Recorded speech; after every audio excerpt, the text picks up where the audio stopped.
I think there's a relation. I think the relationship that I find in subjects like math and architecture to the way that I approach art process is that that I'm interested in organized abstract thinking. I think so. The way that, for example, in architecture, as I said, if you want to build a building, there's a very long process that you have to go through.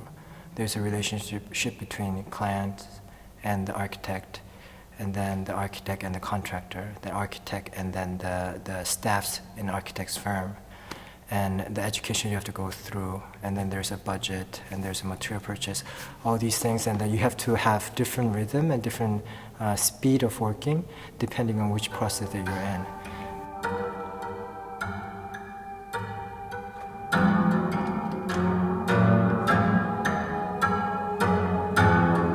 So it needs some time, it needs your own individual thinking, but you have to also go through the history of thinking methods that people have developed. And I find that very interesting. It's a design process, but at the same time creative process like a drawing.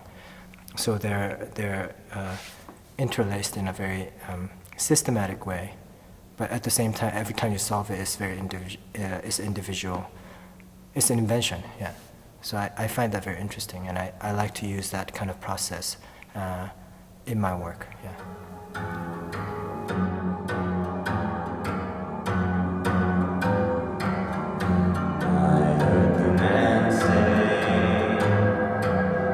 So we're in Spandau. So I was looking when I came here. I knew that I already got a commission to do this by this theater in Korea, Gwangju Asian Arts Theater, and I wanted to get a studio that is real size of the theater.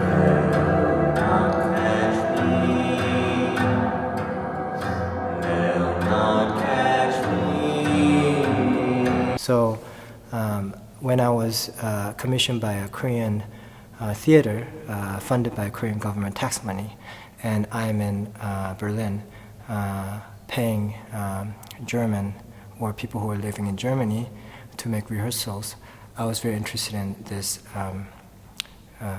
break or distance that I have. Yeah. So what to bring, who to work with, or how much do I pay? If I work with people from two different economic situations, for the same role, do I pay the same, or do I pay differently, or is there another way to think of that? Think of that, or do I follow the system, which is two different systems that I don't really support anyway, or do I have to invent a new system? Does that become part of the work or not? So things like this become very interesting to me, and the people, artists or writers who have worked with these kind of issues, or they created some kind of stories based on the problems that they had with these issues, become very, it pulls me in, yeah. So since I was here, I was rereading or rewatching a lot of the theater and films and writers like Fassbinder or Peter Stein, who was involved with Charles Bonnet, or his career, or their relationships between different cities in Germany. The things I didn't really know about, I just knew the work of, I got more and more interested in. So that's part of it, and that's why I'm building these sets in this way.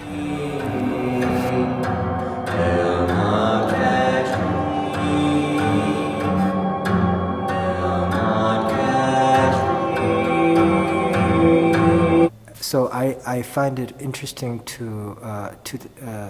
that the space already has a channel that makes the audience get attuned to. So it's not like I change myself when I go to a certain place. An audience does that too. So, but sometimes you can create space by putting the element in it.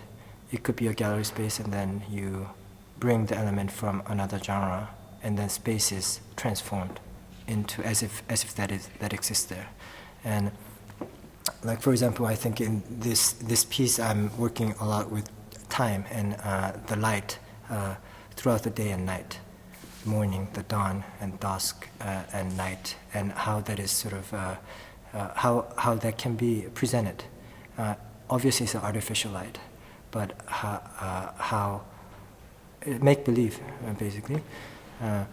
So music, I think, when I work with music or David, that's something that I think about a lot. Yeah, how the music can transform the space that I'm working in into a different space. Yeah.